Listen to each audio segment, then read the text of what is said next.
Students students last lecture में हमने discuss किया था ग्लोबलाइजेशन के रिगार्डिंग कि ग्लोबलाइजेशन कैसे स्प्रेड हुआ, क्या क्या चीज़ें उसमें एक्सचेंज की थी, जिसमें हमने पढ़ा था सिल्क रूट के बारे में कि सिल्क रूट का एक काफ़ी मेजर रोल रहा ग्लोबलाइजेशन में। इसके अलावा हमने पढ़ा था कि जो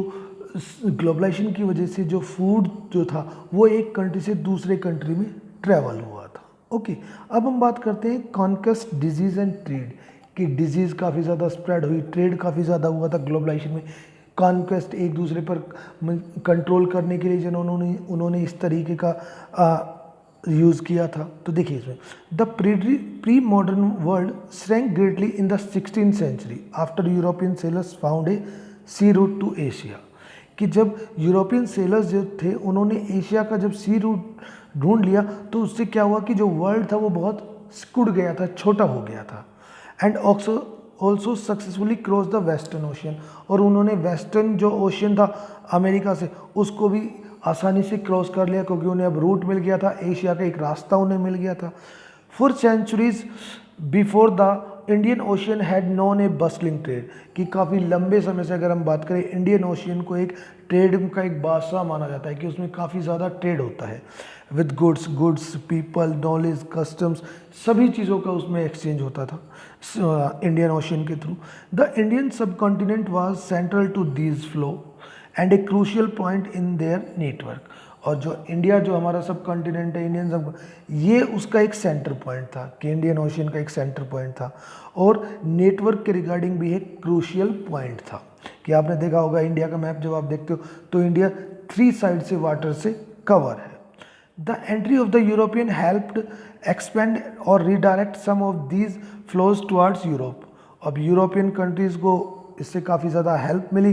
कि जनरली उन्होंने यूरोप से जो चीज़ें थी उनको यहाँ पर स्प्रेड करना शुरू कर दिया।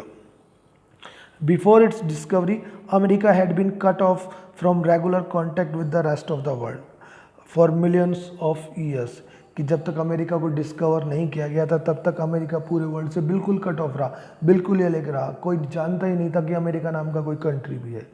But from the 16th century, its vast land and abundant crop and millions began to transfer trade and lives everywhere.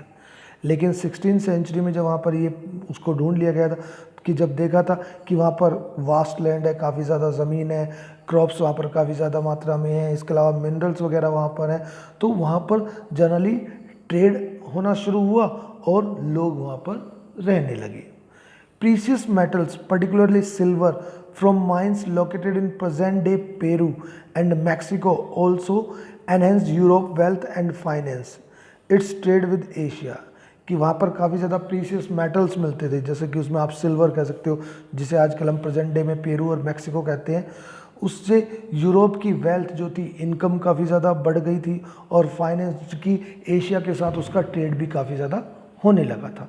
Legend spread in 17th century Europe about South America fabled wealth कि South America में काफ़ी ज़्यादा आप कह सकते हो कि wealth वगैरह थी कि many expeditions set off in search of El Dorado कि एल्डोराडो वहाँ पर एक प्लेस है जहाँ पर कि गोल्ड, जिसे कि सिटी ऑफ गोल्ड कहा जाता है। तो ये चीज़ें तो वहाँ पर मिनरल्स और आप कह सकते हो कि जो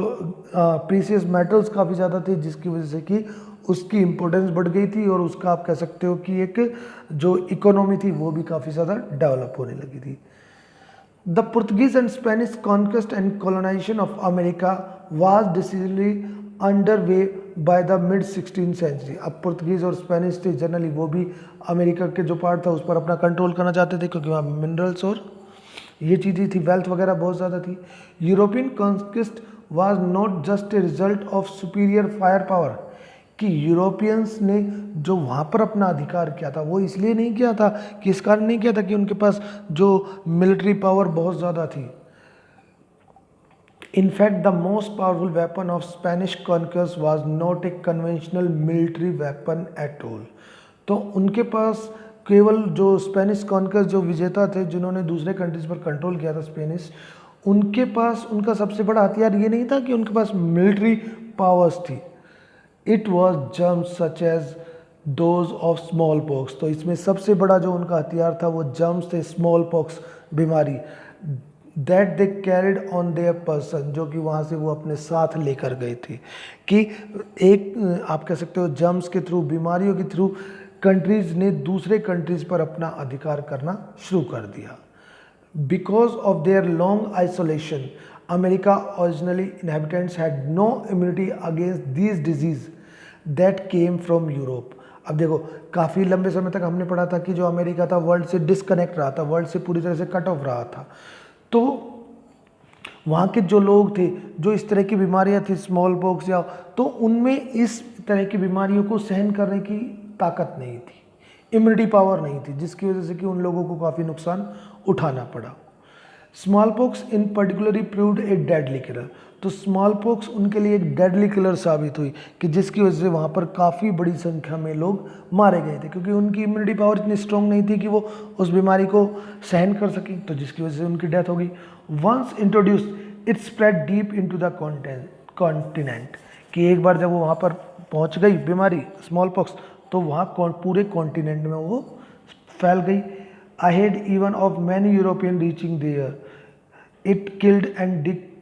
decimated whole communities, paving the way of conquest, कि उसकी वजह से पूरी की पूरी जो कम्युनिटीज़ थी वो पूरी तरह से ख़त्म हो गई, जिसकी वजह से कि जो स्पेनिश थे उनको वहाँ पर इजीली अपना अधिकार कर सके। गन्स कुड बी बोट और कैप्चर्ड, देखो अगर वो मिलिट्री के द्वारा वहाँ पर जीतने की कोशिश करते, तो मिलिट्री से तो जो गन्स वगैरह हैं उनको खरीदा भी जा सकता था और उनसे छीना भी जा सकता था, और उनके ही खिलाफ उनको यूज़ भी किया जा सकता था। लेकिन डिजीज़ ऐसी थी smallpox to which the conquerors were mostly immune, कि जो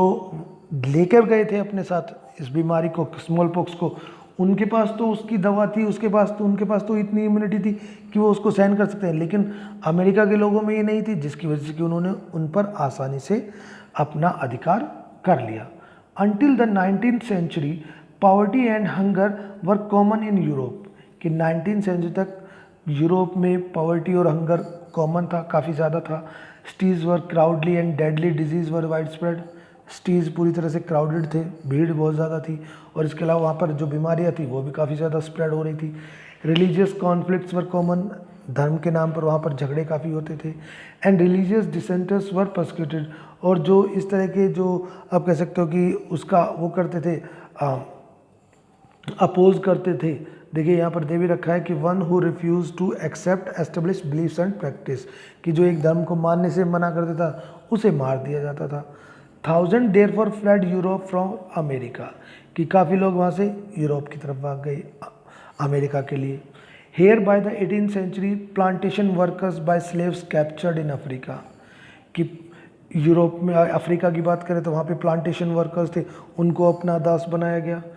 वर growing cotton and sugar for European, जो कि यूरोपियन मार्केट्स के रिगार्डिंग शुगर और कॉटन को ग्रो कर रहे थे। Until well into the 18th century China and India were among the world richest countries. देखिए 18th सेंचुरी तक इंडिया और चाइना वर्ल्ड के रिचेस्ट कंट्रीज में आते थे। They were also preeminent in Asian trade, और एशिया में जो ट्रेड होता था उसमें ये दोनों आप कह सकते हो कि बहुत ज़्यादा पावरफुल थे। However from the 15th century China is said to have restricted overseas, लेकिन 15th सेंचुरी से क्या, चाइना ने दूसरे कंट्रीज से अपना कॉन्टैक्ट रोक लिया एंड रिट्रीड इनटू आइसोलेशन, और आइसोलेशन में चला गया, यानी कि अपने आप को अकेला कर लिया, मीन्स दूसरे कंट्रीज से उसने अपने आप को लिंक करना खत्म कर दिया।